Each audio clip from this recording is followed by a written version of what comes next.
In this video, I'm going to show you how to remove a video background in Adobe Express.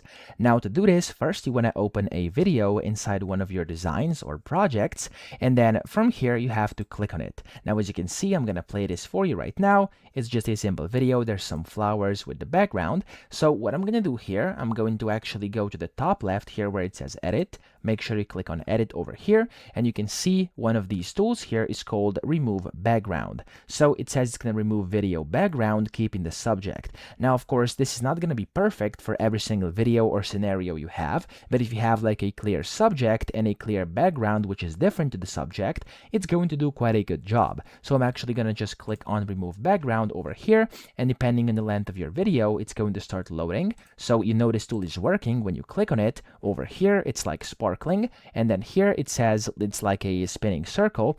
And yeah, that's basically how you know, okay? So here it says you can use this feature once your video has processed. That means it's currently in use, and you're gonna have to wait, and then you'll see the final result, which is of course going to depend on what beginning video you put in here. So in my case, I'm gonna hop to whenever it's done. Okay, so as you can see here, the AI has done its job and removed the video background from my video. If I play this for you, you can see it's actually quite good. It did separate the foreground from the background, and these flowers which were on the image earlier are now basically separated, and the background has been removed or erased, okay? So that's essentially how to do this. I hope this video helped you out. If it did, please subscribe to the channel and help me out as well.